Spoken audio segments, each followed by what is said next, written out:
Retour sur le plateau équinoxoir, deuxième partie, c'est le temps du débrief, mais nous commençons, madame, monsieur, avec cette nouvelle qui vient de tomber.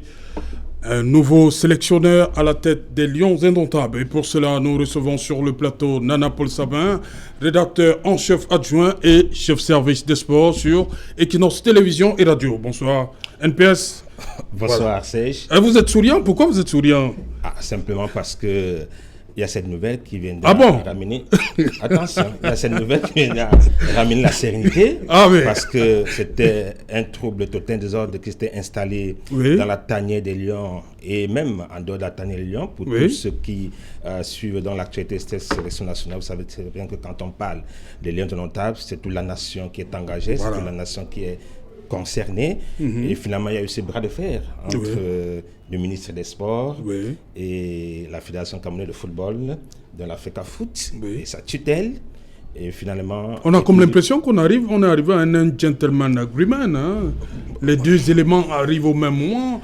Le communiqué du président de la FECAFOOT dit que contrat est rompu, mais il ne donne pas de nom. Peut-être c'est le scénario qui a été préparé au niveau d'Etoudi, parce que finalement, c'est Etoudi qui a tranché quand on parle d'Etoudi. Je parle de la présidence de la République, sous haute instruction selon le document. Donc l'arbitrage est finalement venu du palais de l'unité, qui a donc décidé de confier l'encadrement technique à Rigobert Sambana. Pour ceux qui n'ont pas suivi cette actualité, il faut dire que immédiatement après la CAN 2021 disputée au Cameroun, après le constat fait que l'objectif fixé à l'entraîneur Antonio Conceição, de nationalité portugaise, n'est-ce pas, qui était celui de remporter la CAN, celui n'étant pas atteint, il y a une partie de l'opinion publique qui a souhaité, qui exigeait le limogeage du staff technique.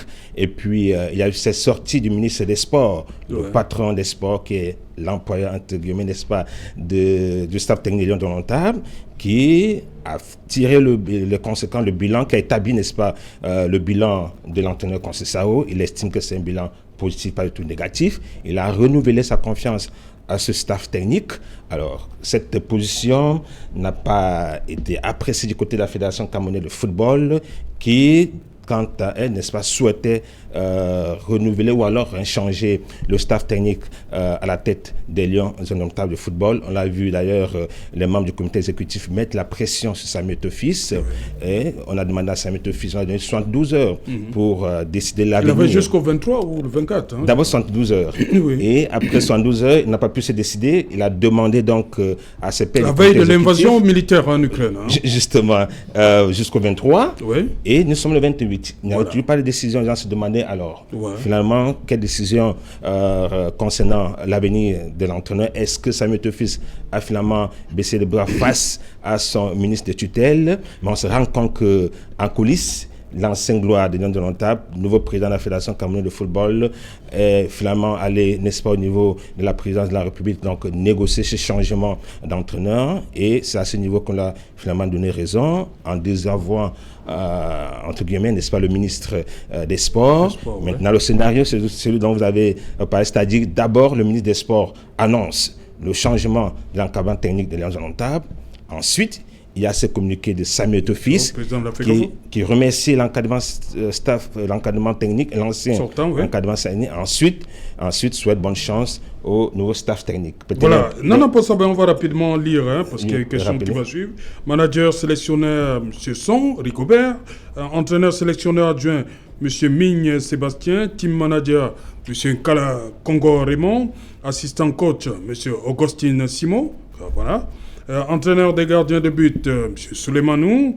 Préparateur physique, M. Fèvre Raphaël. Analyste vidéo, Baltaz David.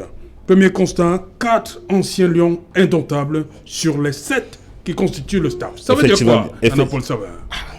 On l'a toujours réclamé qu'il fallait, n'est-ce pas, confier les rênes de l'équipe nationale aux entraîneurs nationaux. Vous avez vu ce qui s'est passé avec le Sénégal. C'est vrai qu'il est là depuis 7 ans, mais on a fait confiance à ce technicien sénégalais qui a réussi finalement a décroché le premier titre de champion d'Afrique pour le Sénégal. Et lors de la CAN, pour une grande première, plus de 50% des techniciens étaient africains. Oui, on parlait de 16. Donc il n'y avait plus cette affaire de sorciers blancs. Donc progressivement, on sort de ce couloir pour confier davantage progressivement donc, les rênes ou alors le poste d'entraîneur, surtout d'entraîneur en chef, n'est-ce pas, aux techniciens et non plus le second rôle, entraîneur adjoint. Alors, quand vous regardez donc cette liste, c'est finalement les blancs ou alors les expatriés qui jouent le second rôle. Oui. Déjà, il y a cette dénomination. Le préparateur physique, oui, il y a au total vidéo. Il y a au total 7 postes. Oui. Et il faut noter ce changement. On a pu affaire à l'entraîneur national sélectionneur. Oui. Désormais, manager sélectionneur. La différence, c'est quoi? On nous renvoie un peu en première ligue anglaise. En première ligue anglaise. On parle des managers. Des managers. Voilà. Donc ça veut dire que Rigobert Song aura un rôle beaucoup plus... comment? Bon, en dehors de sélectionner les joueurs. Voilà, oui. Donc c'est encadrement sur le plan management un peu plus général. Il a plus de pouvoir. Donc dans pour cette nouvelle aventure qui concerne Rigobert Song, c'est pour la première fois d'ailleurs qu'il entraîne la sélection senior, mais connaît très bien la tanière pour avoir encadré les équipes juniors. Il y a également donc ce changement de nomination, manager sélectionneur. On note également que pour la première fois, un adjoint, c'est un expatrié.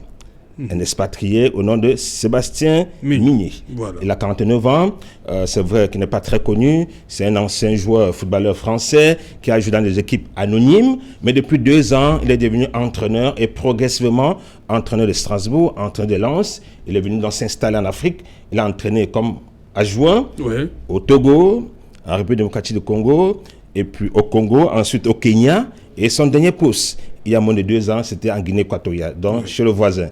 Il traverse simplement la frontière pour s'installer dans la tanière des liens notables comme adjoint numéro 1 de Rigobert Song-Banak. Vous avez également le cas d'Augustin Simo qui pour la première fois, coach, il y a quelques jours on parle de lui, il est en fonction en Suisse, il va donc revenir dans la tanière des lions. Suleiman Loukissine son retour, le team manager Kala Raymond qu'on ne présente plus, très complice à Rigobert Song pendant que les deux défendaient la charnière centrale. Alors on espère que c'est pas au hasard qu'on a sélectionné, qu'on a fait cette composition, tout simplement parce que alors là, ils ont un challenge très important, pas de temps à perdre, pas de temps d'observation, parce que dès le 25, le 25, il y a un match 25 mars, il y a un match important contre Cameroun-Algérie. Cameroun-Algérie, aller-retour. On sait que la meilleure sélection sera qualifiée pour la phase finale de la Coupe du Monde 2022. Vous avez en face l'Algérie qui a raté totalement sa CAN et voudra donc se racheter, se réconcilier avec son public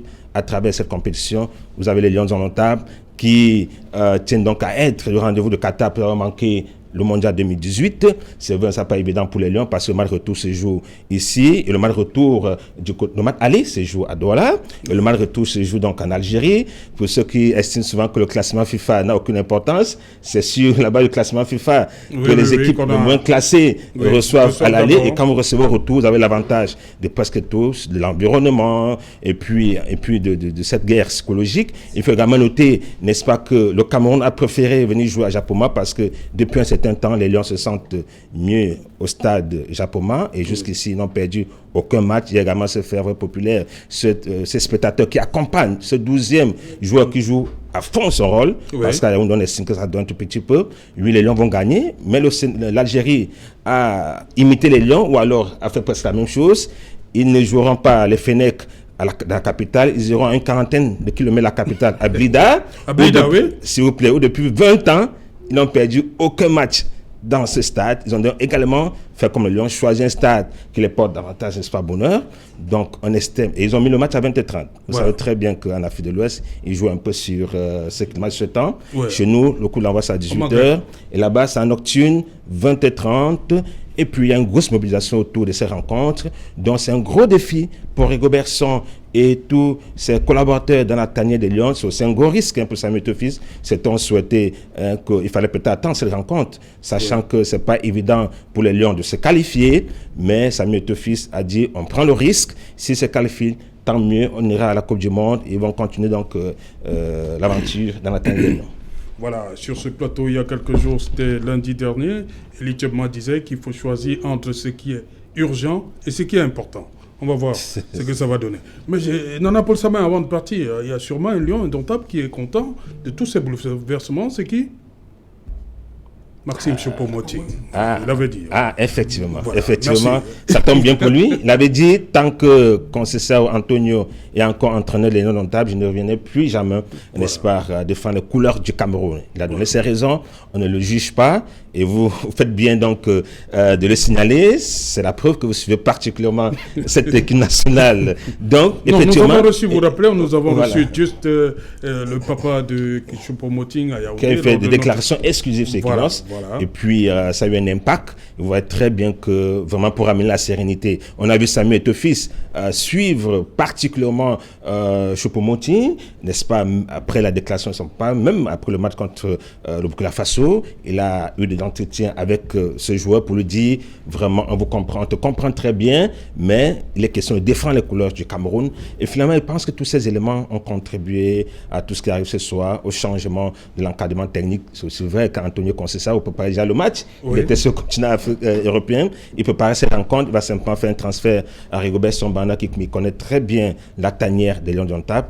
Nous souhaitons bonne chance à ce nouveau staff technique aux Lions indomptables parce que la Coupe du Monde, ce n'est pas donné à n'importe qui. Et les Lions souhaitent, n'est-ce pas, être présents au Qatar en 2022. Surtout que Samuel Eto'o-Fils est ambassadeur du Qatar. Voilà. Merci Nana Paul Sabin d'être venu pour toutes ces précisions, il faut le dire. Je crois que demain, nous allons, dans les différentes éditions de nos journaux, nous allons revenir sur ce chamboulement à la tête des Lions indomptables.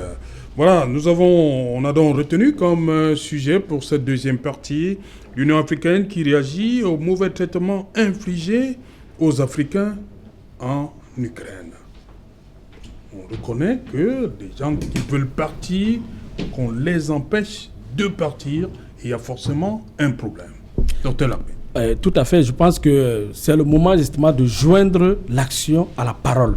L'Union africaine dénonce, oui c'est vrai, l'Union africaine fait parler d'elle, l'Union africaine justement essaye donc de faire voilà, n'est-ce pas, qu'effectivement elle suit l'actualité et elle a besoin justement de trouver des moyens pour, n'est-ce pas, garantir la paix et la sécurité, n'est-ce pas, des Africains qui se trouvent, n'est-ce pas, aux confins de la crise qui, n'est-ce pas, secoue l'Ukraine actuellement. Mais alors, l'Union africaine dénonce, mais quels sont les moyens opérationnels justement que l'Union africaine met sur pied, n'est-ce pas, pour garantir justement la sécurité de nos frères qui sont, n'est-ce pas, en Ukraine actuellement.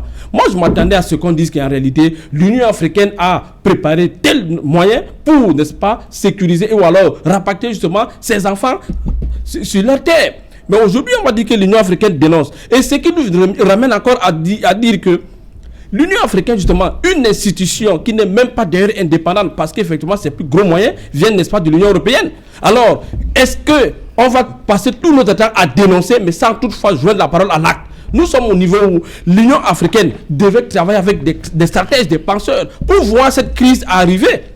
Mais pourquoi attendre que les Africains soient effectivement coincés quelque part pour commencer à dénoncer? Moi, je crois que gouverner, c'est prévoir. Il faut être proactif, n'est-ce pas? Surtout avoir la pensée stratégique. C'est le rôle, n'est-ce pas, d'une institution qui est capable de garantir justement la sécurité, n'est-ce pas, de son peuple. Bon, l'Union africaine dénonce, c'est vrai. Voilà, mais alors, quels sont les moyens opérationnels? C'est là où on attend effectivement que l'Union africaine agisse. Parce que on en a marre tout le temps, n'est-ce pas, de parler et de se plaindre même d'ailleurs que cette institution, n'est-ce pas, ne satisfait pas le peuple africain. Est-ce que c'est une institution qui est pour le peuple du bas ou alors c'est une institution qui est uniquement pour, n'est-ce pas, le festin des dirigeants africains? Voilà autant de questions qu'il faudrait se poser. Alors l'Union africaine devrait, à partir, n'est-ce pas, de cette crise, se démarquer parce que nous sommes à l'heure actuelle, n'est-ce pas, au niveau de la reconfiguration du monde. L'Union africaine ne doit pas s'arrêter là, mais l'Union africaine doit repenser comment effectivement, après la crise là, si jamais, n'est-ce pas, on parle, n'est-ce pas, d'une troisième guerre mondiale,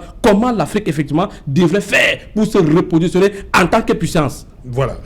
Justement, Dr Marcelin Mbema, les deux présidents, à savoir le président en exercice de l'Union africaine, le président sénégalais Macky Sall et le président de la Commission de l'Union africaine, le Tchadien Moussa Faki Mahamat, il rappelle que toute personne a le droit de franchir les frontières internationales pendant un conflit et à ce titre, devraient bénéficier des mêmes droits et traverser la frontière pour se rendre à l'abri du conflit en Ukraine, quelle que soit sa nationalité ou son identité raciale.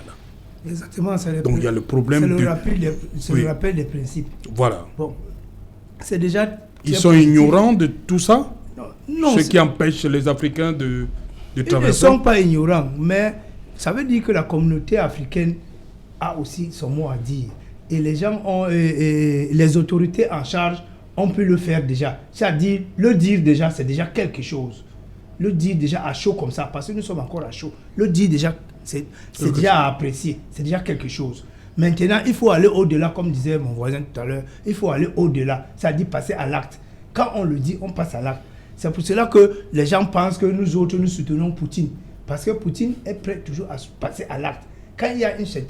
Parce que tout ce qui arrive là, Poutine se sent agressé. Parce que moi, je pense que Poutine se sent agressé. Parce que les gens n'ont pas pu respecter les clauses, les arrêtés qu'ils ont fait ensemble. Oui, et maintenant, les gens pensent que c'est lui l'agresseur. C'est ça le problème.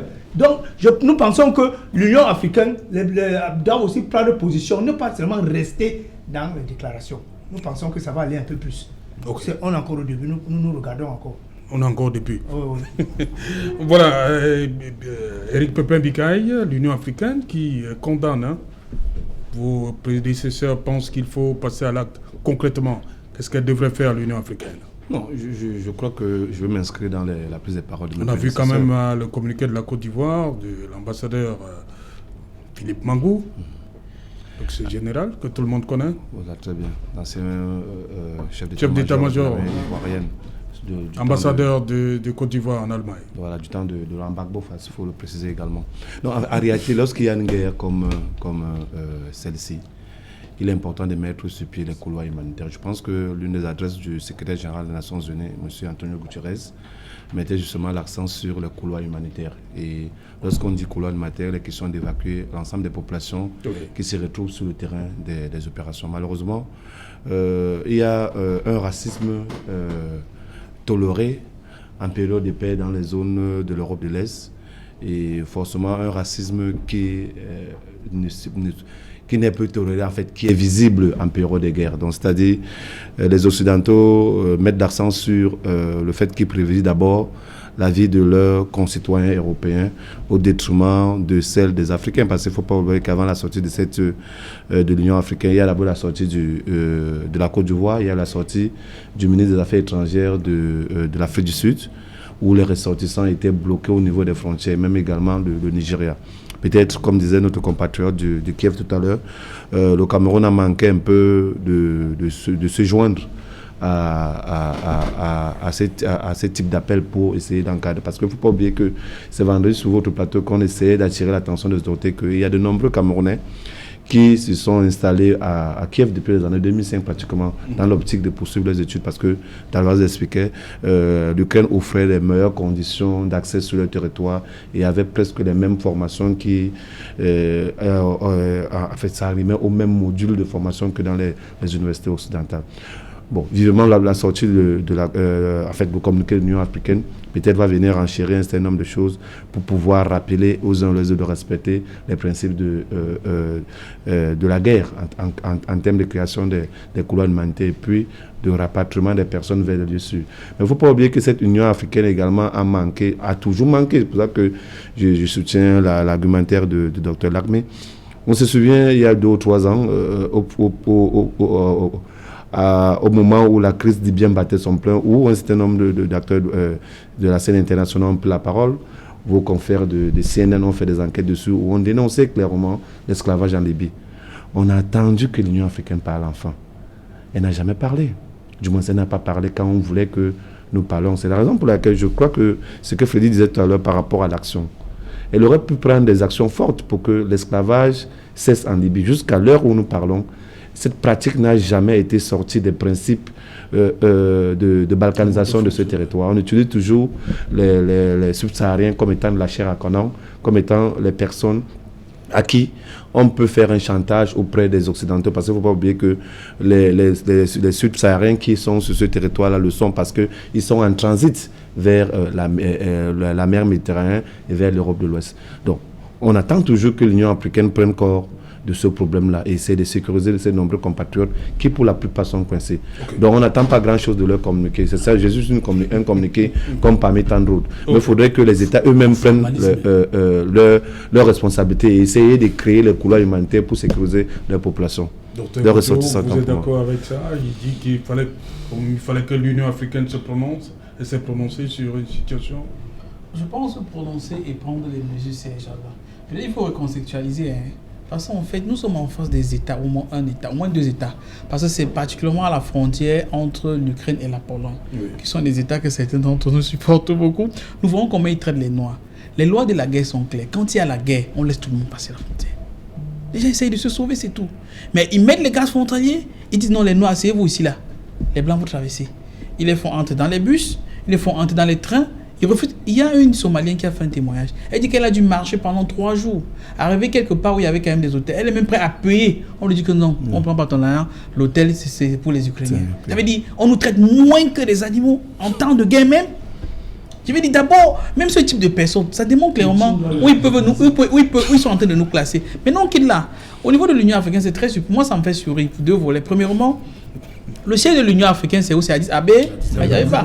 Addis Abeba, qui est la plus grande compagnie, l'une des plus grandes compagnies du monde. C'est-à-dire, vous savez, pendant le Covid, l'une des rares compagnies du monde qui a pu se faire bénéfice, c'était Ethiopian Airlines. Ça veut dire que si les responsables de l'Union africaine, en collaboration avec les chefs d'État, disent qu'en réalité, nous voulons que la plupart des Africains qui sont là-bas rentrent à Ethiopian Airlines, ça ne prend pas une semaine. D'organiser un pont ailleurs. Surtout que la particularité, c'est qu'en fait, la plupart des États, vous savez, il y a eu un balai de sanctions. Beaucoup de compagnies européennes, on ne sait pas quoi, beaucoup de pays européens ont interdit la compagnie russe Aeroflot. Et les Russes aussi ont fait de même. Ce qui fait qu'il y a une interdiction de survol de 36 pays. Mais avec la fin, il n'y a pas de problème. C'est-à-dire que nos vols peuvent décoller, atterrir partout, Pologne, je ne sais pas quoi, n'importe où, même à Moscou, et prendre les Africains, rentrer avec surtout que les coûts relativement de vie dans ces pays-là ne sont pas très très élevés. Mais chez nous, généralement, on bavarde, mais c'est déjà quelque chose. D'habitude, comme mon ami ne peut pas souligner, parfois ils ne bavardent même. Ils ignorent, parce que n'oublions pas, c'est vrai, nos compatriotes ont parlé tout à l'heure, mais la Pologne est comme un chemin utilisé par certains de nos frères pour aller en Europe. Vous avez un couloir, merci Serge, pour aller en Allemagne par exemple. Ça fait qu'il y a beaucoup même qui sont là, parfois qui sont clandestins. Mais on ne peut pas laisser nos enfants mourir, on ne peut pas laisser nos frères mourir, c'est parce qu'on protège. Si on a des ambassadeurs, par exemple l'ambassadeur du Cameroun à Moscou, ça passe sa compétence, c'est jusque dans ces zones-là. Mais qu'est-ce qu'il fait? J'ai vu un seul numéro de téléphone qu'ils ont mis. Vous appelez le numéro, pourquoi faire? Il a mis le numéro, c'est déjà. On mange le numéro. Mais c'est le numéro, à partir du numéro qu'on fait. Non, vous faites. Vous donnez la position. Tous les pays, docteur, les pays sérieux ont pris des dispositions. Nous avons une compagnie aérienne. Même avec le 737 qu'on a là. C'est une disposition aussi de mettre le numéro. Non. Ok. Actuellement, il y a un numéro. Voilà, c'est aussi une disposition. Ça fait 5 jours de guerre et il y a un numéro de téléphone. Ça va. Dans tous les cas, moi je pense que c'est pas mal, mais pour le moment, ça dénote que ceux qui sont en face là, que nous sommes en train de vouloir soutenir, regardez comment ils nous traitent, même pendant la guerre. Chacun tire ses leçons. Voilà, on va prendre la direction de l'Ukraine. Voilà, où nous attend Aurélien. On commence par Aurélien, on va finir avec Fifi de Kanga. Aurélien, ça commence à faire débat en Afrique. Vous avez vu le communiqué de l'Union africaine. On va dire comme ça, ce racisme aux frontières de l'Ukraine. Décrivez-nous un peu ça. Mais monsieur Alain, ce racisme ne date pas d'aujourd'hui. Il faudrait d'abord que le peuple camerounais le sache. Ce racisme ne date pas d'aujourd'hui, surtout que pour des personnes qui se retrouvent au centre de l'Ukraine, tel que Kiev, c'est quelque chose existant depuis la nuit des temps. Bon, par contre, pour des personnes des villes telles que Kharkov, Zaporozhye, vous savez, c'est des girons russes et ces personnes de ce côté sont plus civilisées que des personnes des villes qui se retrouvent plus du côté de l'Europe. Et ces derniers temps, ce racisme a pris une autre ampleur avec cette guerre qui est en cours. A pris une autre ampleur parce que, comme je vous l'ai dit au début de la première partie de l'émission, il y a beaucoup de compatriotes africains exactement bloqués à cause du racisme. Il y a même des trains, vous voyez, on interdit même aux Africains d'y accéder pour se rendre carrément du côté de Lviv. Donc, c'est quelque chose, c'est monnaie courant. Mais par contre, ici, quand ils voient que toi, l'Africain, tu as épousé leur sœur et que vous avez des enfants, le respect, il est total. Il est total. Bon, là, c'est depuis que cette guerre a commencé, ces gens-là, c'est catastrophique. C'est catastrophique. Donc, que ça ne vous épate pas, que ça ne vous étonne pas. Bon, mais il y a des années, au début de cette guerre, depuis les années 2014, les Africains vivaient paisiblement. Les Africains vivaient paisiblement du fait que nous avons vu les autorités en place à cette époque-là prendre des dispositions pour les Africains. Donc, les foyers où les Africains vivaient, ou les appartements où les Africains vivaient et les universités étaient encadrés par des forces de l'ordre. Donc, vous comprendrez qu'ici, je ne peux pas entrer au plus profond de ce débat parce que quand M. Poutine s'élève, il se plaint du nationalisme ukrainien. Au plus profond, vous devez comprendre quelque chose parce que c'est des personnes, je ne sais pas si vous avez entendu parler du groupe Bandera, du Private Sector. Ça, c'est des néo-nazis. Donc, c'est des personnes aujourd'hui qui en profitent de cette situation pour s'accaparer et faire des trucs vraiment insensés. Donc, que ça ne vous surprenne pas au Cameroun, tout simplement, nous devons prier plutôt tout simplement que chaque Camerounais vivant encore en Ukraine puisse retrouver la destination soit du Cameroun, soit sorti de ce territoire, parce qu'il est chaud pour le moment. Il est extrêmement chaud. L'avis également de Armel Sandjon. Qu'est-ce qu'ils vous racontent, ces Camerounais-là qui arrivent à... Vous êtes à Cracovie, on l'a dit. Est-ce qu'ils vous racontent ils vous racontent ce qu'ils ont vécu au niveau de la frontière, ces actes de racisme? Qu'est-ce qu'ils vous disent? Oui, en fait, le terme de racisme, j'aime pas trop utiliser parce que bon, vous savez, on est dans un pays européen et en fait, il y a des droits de l'homme, c'est pas bien d'utiliser ce genre de mots. Mais ce que j'aimerais signifier, c'est que quoi, il y a plein de personnes qui essayent d'utiliser une seule ligne de train pour rejoindre la frontière. La ligne qui quitte de Kharkiv et passe par Kiev, parce que Kharkiv est proche de la Russie, elle passe par Kiev et elle arrive à Lviv. De Lviv, là-bas, ils sont obligés d'attendre souvent pour prendre des bus ou bien continuer par train s'il y a des places. Mais la demande en matière logistique est tellement énorme. Et c'est pour ça qu'ils se retrouvent souvent dans des difficultés qu'ils n'arrivent pas à monter dans les trains. C'est pas qu'on les chasse. En fait, c'est juste un groupe de, je sais pas comment on dit, d'Européens vont se mettre ensemble et faire la force, quoi. C'est du chacun pour tous, d'après ce qu'ils disent. Et maintenant, au niveau de la frontière, c'est le même phénomène qui se passe par la suite. Et nous, ici en Pologne, on essaie de s'arranger de telle sorte que, bon, il y a certains qui ont mis leur voiture à disposition pour dire, ouais, s'ils réussissent à traverser la frontière, on peut les reprendre directement et on peut les diriger dans nos maisons pour essayer de les loger. Bon, en fait, s'il y a un problème, peut-être comme des problèmes de papier, on peut essayer de signer un engagement. En fait, c'est comme ça que nos frères et sœurs camerounaises vivant ici en Pologne, nous fonctionnons. Mais s'ils réussissent à traverser, en fait, c'est ça le challenge, mais pas que ils sont discriminés parce qu'ils sont noirs. Bon, en fait, nous, tout ce que j'ai reçu n'ont pas eu ce problème. Parce que dimanche matin, il y a certains qui sont arrivés, on ne sait pas comment, par quel moyen. Ils m'ont appelé à 6 h du matin pour dire, Armel, on est à Cracovie. Je suis allé dans l'hôtel où j'étais, c'était un hôtel 3 étoiles. Je dis, ben, comment est-ce que vous avez fait pour arriver là? Ils m'ont dit non, dès qu'ils sont arrivés à la gare de Cracovie, il y a une ONG qui les a pris en charge, leur a donné des chambres. Il leur a dit, bon, vous pouvez rester une semaine et vous avez tout, nourriture et tout, mais ils ont préféré partir par la suite. Donc, de ce côté, en fait, il n'y a pas trop ce problème-là.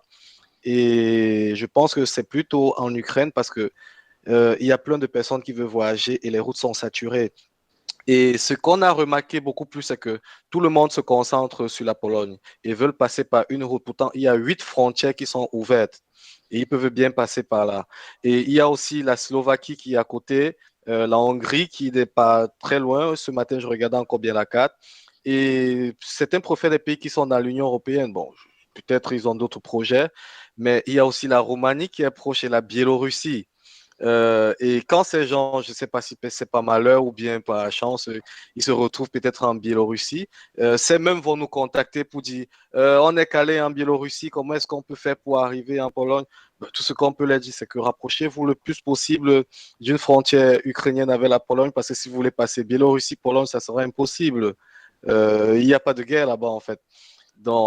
C'est en fait ce que je peux juger de cette situation. Et aussi, si vous permettez, j'aimerais rappeler un fait. Notre communauté camerounaise ici en Pologne s'est mobilisée d'elle-même, en fait. C'est-à-dire, c'est un élan de solidarité parce que, bon, certains osent un peu dire que, bon, peut-être non, on s'est mobilisé de nous-mêmes avec nos propres moyens. Quand on a besoin peut-être de moyens logistiques et que ça nous dépasse à notre niveau, on demande à la communauté, dans notre groupe WhatsApp qu'on a, et on essaie d'être subventionné par nous-mêmes, quoi. Et ce qui fait que certains gens qui arrivent, effectivement, ils n'ont pas de transport. Il était dit que la ligne allemande qui quittait de Kiev, passant par Lviv, pour passer par Cracovie, pour finir à Wrocław, pour Berlin, était gratuite, mais ce n'est pas toujours le cas. Par exemple, aujourd'hui, j'ai mis 4 personnes dans le train, dans le bus, il fallait payer le transport. Ils n'ont pas ces moyens-là. Donc, en fait, c'est un peu comme ça qu'on essaie de se battre sans attendre que les aides de l'Union africaine. En fait, moi, je suis surpris un peu quand j'écoute ce que vous dites là, parce qu'il y a beaucoup plus de paroles que d'actes. Vous voyez un peu. On aimerait vraiment qu'il y ait des actes, mais il y a beaucoup plus de paroles. Mais est-ce qu'on va rester à attendre des actes? Merci, Ahmed Vendredi. Voilà. Oui. Wilfried Kanga, l'Union africaine qui réagit par rapport à ces mauvais traitements infligés à ces Africains-là, frontières qui veulent traverser, mais ce n'est pas toujours ça, ce n'est pas toujours évident. Votre réaction, Wilfried? Je suis d'accord avec M. Sanjon sur 2 points. Le premier point, c'est sur le point de l'utilisation du mot racisme, même si ce n'est pas pour les mêmes raisons, parce que je considère que s'il a une expérience positive où les Noirs ont été bien traités, ceux qui ont raconté leurs expériences négatives n'ont pas menti non plus. Tout dépend de l'endroit, tout dépend des personnes sur lesquelles on tombe. Mais en même temps, je ne veux pas qu'on utilise le mot racisme parce que dans l'échiquier international, permettez-moi de dire ça, mais c'est le mot des faibles. C'est-à-dire, tout le monde n'aime pas les Chinois, tout le monde n'aime pas les Juifs, tout le monde n'aime pas les Allemands, les Américains, mais il y a des choses qu'on ne peut pas se permettre de leur faire parce qu'ils sont puissants. Tout le monde n'aime pas Vladimir Poutine, il est même actuellement peut-être l'homme le plus détesté en Europe occidentale, mais vous voyez bien qu'on n'intervient pas en Russie comme on intervient en Libye, parce qu'il est puissant. Dans l'échiquier international, tout est question du rapport de force. Le deuxième élément sur lequel je suis d'accord avec M. Sanjon et qui embraye sur ce que je viens de dire, c'est le vocabulaire de l'Union africaine, c'est beaucoup de grammaire, c'est la langue française, il n'y a pas d'action. L'Union africaine est faible, elle n'existe même pas, c'est un organisme qui ne sert à rien. C'est des belles rencontres pour de belles photos en costume, cravate et tout, pour dire oui, j'ai rencontré tel dirigeant, tel, mais il n'y a aucune puissance réelle, aucune force de dissuasion, aucun tissu d'organisation vraiment qui aide vraiment au soutien des Africains dans des situations compliquées. Vous avez un organisme qui est soutenu à 70% par l'Union européenne. Comment vous voulez que les Africains soient privilégiés sur le terrain européen quand l'Union africaine qui est censée justement gérer leur sécurité n'a pas les moyens de le faire? Quelqu'un a parlé tout à l'heure du traitement, enfin vous avez parlé tout à l'heure du traitement que les Noirs subissent à l'étranger. En fait, c'est sur plusieurs aspects. Non seulement nous sommes donc faibles et nous ne pouvons pas opposer de rapport de force, nous n'avons pas de puissance économique, on peut dire on va aussi sanctionner l'Union européenne, mais aussi il faut considérer le traitement du noir sur le terrain africain. Est-ce que nous nous traitons bien? Regardez comment les enseignants sont traités au Cameroun. Regardez comment les opposants politiques sont traités au Cameroun. Ce n'est pas très cohérent de se plaindre du traitement des étrangers quand on se traite soi-même comme des animaux. Et les étrangers voient ça. Donc, les États dont nous sommes issus sont responsables à 2 niveaux des traitements que nous subissons à l'étranger, parce que des États faibles auront toujours des citoyens qu'on ne respectera pas. Même si vous êtes riche comme Samuel Eto'o, même si vous êtes célèbre comme Manu Dibango, vous allez toujours rencontrer une situation où, parce que votre pays, votre continent est pauvre et faible dans l'ensemble, vous ne serez pas bien traité. L'Union africaine veut mettre sur pied des moyens.